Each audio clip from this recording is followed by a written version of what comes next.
So this world we live in, the narcissistic personality type really is not identified. And we don't know what they're like. We don't know what the experience of them is. We don't have any idea what they are until we actually are recovering from one. And when you're actually in that place of recovering from a narcissistic relationship, it's like, oh my God, oh my God, oh my God. I went through that. That was life. That was my life with that person. Constant struggle, daily arguments over nothing, not knowing when that person would be home, when they would be home, what time they would be home, what state of mind they would be home, what state of inebriation they would be home. It was insane. It was crazy making. And then meanwhile, he lied to you. And it was just such a reflection to me that my childhood was so misinformed, and I had to recreate that hell in order to sink to the very bottom, in order to be able to go, wow, I know there's light.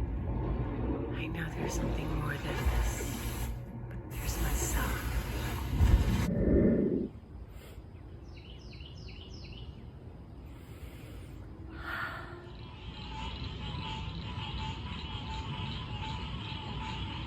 I have mastered narcissistic abuse and have come away from it intact in mind, body, and spirit. Albeit a lot more broke. Oh boy. What does a narcissist need from you? Mainly fuel. They need your energy. So, fuel. Attention, any kind of attention is better than no attention. That's all they want. Control, fuel, character traits, and residual benefits. They have an inner void. It can't be filled, ever. So they try to fill it with you. Oh yeah, if I didn't want to have anything to do with you, I would not even bother to tell you that you are a decent person, but I've met a woman and I want to see how it goes. 4 days after, he informs me that he hasn't made a commitment. So I'm thinking, yeah, guys must really be that stupid to think that we're that stupid.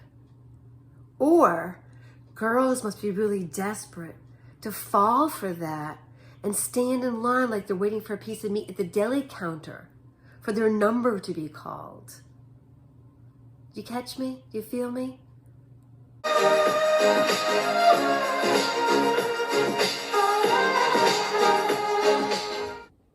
Yes, so having been a survivor, now a thriving post-narcissistic abuse, I know what to look out for. So when a guy meets you, shows his interest in you, takes up almost 2 hours of your time on a Sunday, my bad, I shouldn't have done it, then he, only to 4 days later, go, oh, I am committing myself to a woman, I'm going to see where it goes, in a text message without actually ever saying to me, that erase me. He kept me dangling. Well, not me. His words were like dangling a carrot, such as, wait, baby, if she and I don't work out, you're next in line. And I saw all of this as a red flag. And so girls, I'm telling you, if a man is telling you, after he's met you, after ensuring you he's not with anybody, making you feel like you have a chance, even before you even made up your mind about whether or not you like him, this guy was in sales. I know the sales pitch. He was doing this fear of loss, and that he got me to approve of him by sending me a file of his rules to live by on an 8.5 by sheet. They were pretty basic if you ask me, but he was proud of them. So I gave him his little star. I said, yeah, those are pretty cool. It's good that you are living by such standards. But I was not interested in his simplistic thinking. I was not interested in his job as a pharmaceutical sales rep. I heard him drop the little subtlety that he comes home grumpy and it takes him a while to be ungrumpy after working. I got all that subtlety. And I also got the lie about how he spent his Saturday. I know he was with the woman who he then texts me about saying, this is the one he wants to figure things out with. Are we going, is she going to give him head the way he wants it? Is he going to be able to suck the life force out of her? Is how I see it.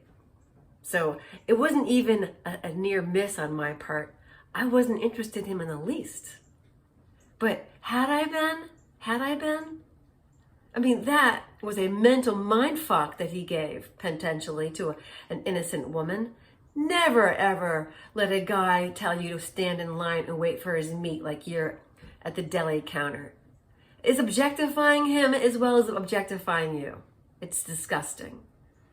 Take your interests in a healthy man elsewhere away from him. That he would have even entertained talking to me on a Sunday for almost 2 hours while he's eyeballing this other woman who 4 days later he decides he's going to commit to or tell me that as a joke to see if I'm going to like, oh, well, I'll just wait until you've decided, okay? I'll be over here waiting. That's what he was expecting? No doubt. Just word to the wise, girls. Let's wise up and understand what's going on here. I was dreading hearing from him. I was dreading it. I was like, I slept on it. I realized I had just talked to a pharmaceutical guy. I felt really slimy and gross. I felt so disgusted. And then I started thinking about what he came in contact with and the doctors and the belief systems. And I thought about, oh my goodness, what he probably put into his body to keep that job with pharma. Yeah. So I'm going, I don't even want his breath on me. We as humanity are at a place that is of our own making. Our own making is not to be of the taking, but it has been of the taking for others who have their own interests in mind. So many people now are waking up to this. We all see race is but a design meant to provide us with the separation from the preparation of our souls to together rise. And the idea is to rise together, to rise together. We are, in spirit, one. However, I beg to differ. I see something that I will not suffer those fools once gladly. One, no more. Fools no more. Am I to that? I say no. And that is that. I have a joy of being. I have within myself a sense of being, of buoyancy, of levity, of connection to the divine. I have an understanding of myself as a child of the Mother, Father, God. I'm outside of religion, but what I feel, I'm sure, is found in all of them. But instead, I choose not to be within a religion because I found God outside of religion. I found God within myself. The connection, that is, and the connection to a higher power that comes through us and to us through nature, through connectivity to another human being of the divine spark, that there is God within us, does not make us into blasphemy. It's not blasphemous to say, I am God spark. I am not God, but I am part of God. So I became aware of this as a young child, and it never left me. And it became ever growing and ever present, quiet at times when I was in times of trouble, but it was always there. And it was the only thing that kept me from self-destructing. The faith I have in my belief that I'm connected to the divinity of God, of this beautiful love, joy, and bliss of which I am part of.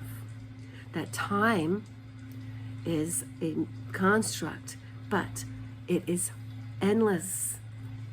And we are here on this body, this earth plane, for however long we need to learn our divinity so that we can go back